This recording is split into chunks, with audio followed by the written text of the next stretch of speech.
दोस्तों, बिहार और बिहारियों को गाली देने वाली जो दीपाली शाह एक केंद्रीय विद्यालय की टीचर थी, उन्हें सस्पेंड कर दिया गया है। मुझे समझ में नहीं आ रहा है दोस्तों कि एक टीचर होके जिस तरह से उन्होंने अपशब्द का प्रयोग किया था बिहार के लिए तथा बिहारियों के लिए, वह वाक़ई मतलब इतना ज़्यादा शर्मनाक शब्द था कि उसके बारे में कुछ एक्सप्लेनेशंस नहीं दिया जा सकता है।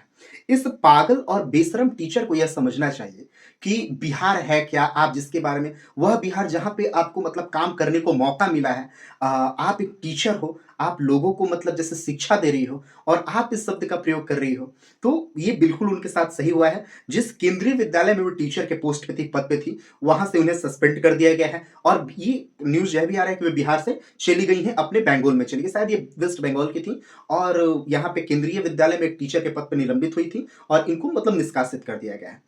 बहुत सारे लोगों को बिहार के हिस्ट्री के बारे में जानकारी नहीं है। मैं एक छोटा-सा संक्षिप्त में आप लोग को बता देता हूँ, ताकि आप लोग यह जान जाएँ। हमारे देश में जितने भी राज्य और जितने भी राजधानी आपको शॉक लगेगा जानकर, पाटलिपुत्र यानी पटना भारत का सबसे पुराना राज्य का राजधानी है। हमारा पटना है पूरे इंडिया में जितने भी सारे कैपिटल्स है राजधानी उसमें सबसे ज़्यादा पुराना है। आप इंडियन आर्मी ले लीजिए, इंडियन एयरफोर्स ले लीजिए, इंडियन आईआईटी ले लीजिए, इंडियन इसरो ले लिए, इंडियन रेलवे ले लिए, इंडियन पासपोर्ट ले लीजिए, कुछ भी आप लोग इंडिया का इंडियन कोस्टल गार्ड ले लीजिए, Indian president, Indian prime minister कुछ भी ले लीजिए, वहाँ के लोगों पे अशोका स्तंभ, अशोका पिलर्स का आपने निशान ज़रूर देखा होगा। आपको मालूम है यह अशोका स्तंभ था किसका? सम्राट अशोक का, जो कि मौर्य वंश के थे। वे भी हमारे बिहार के ही थे। आप कैसे बिहार को आप ऐसे बोल सकते हैं? आपको शॉक लगेगा यह जानकर पूरे वर्ल्ड का सबसे पहला यूनिवर्सिटी, नालंदा यूनिवर्सिटी, जो कहा जाता है कि जैसे इसकी पुस्तकालय को ही जलने में कई महीने लग गए थे। वह भी हमारे बिहार का था। दुनिया के सबसे बड़े प्रचंड विद्वान में से, कूटनीतिज्ञ में से आते थे हमारे कौन? जैसे आर्यभट्ट थे। इनका भी आर्यभट्ट गणितज्ञ सबसे प्रचंड विद्वान थे, वो भी हमारे बिहार के थे। आप ये कैसे? नीति जिनका सबसे टैलेंटेड दिमाग था, साम दाम दंड भेद जिन्होंने प्रतिपादन किया था चाणक्य जी महाराज, वो भी हमारे बिहार के थे।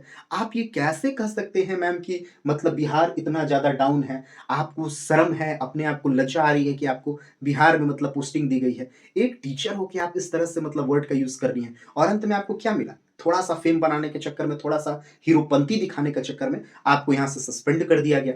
अब यहाँ से आप चली गई। मैं आपसे अनुरोध करता हूँ कि आप पहले सच्चाई को जानें। हाँ, ये बात सही है कि शायद हो सकता है कि हमारे बिहार में बहुत सारे ऐसे जगह हैं, जो उतनी ज़्यादा डेवलप नहीं है। लेकिन इसका अर्थ यह नहीं कि हमारा बिहार डेवलप नहीं है। हमारा बिहार और हमारे बिहारियों के इतिहास बहुत ही ज़्यादा है। भारत के प्रथम president, who was the first president of our country India, doctor Rajendra Prasad हमारे बिहार के ही थे मैम। आपने पढ़ा नहीं है, आपको जानकारी नहीं है? चाणक्य हमारे बिहार के थे। माता सीता, राम जी के साथ जिनका विवाह हुआ था, वो भी हमारे बिहार की थी, मिथिला की। मिथिला जो है ना, क्योंकि उस टाइम नेपाल भी हमारे बिहार का ही अंग था। आपको जो बोलना है आप सोच समझ कर बोलिए। वैसे जो ये मैडम है, बदतमीज, बेशर्म, इनको सस्पेंड कर दिया गया है। इनको जैसे जय श्री राम कर दिया गया। मेरा किसी को भी ठेस पहुँचाने का इस वीडियो में इरादा नहीं है, लेकिन अगर आपको 1% भी लग रहा है कि मेरे बातों में सच्चाई है, 1% भी, तो कम से कम जय बिहार आप कमेंट में ज़रूर लिखिए। Please, please.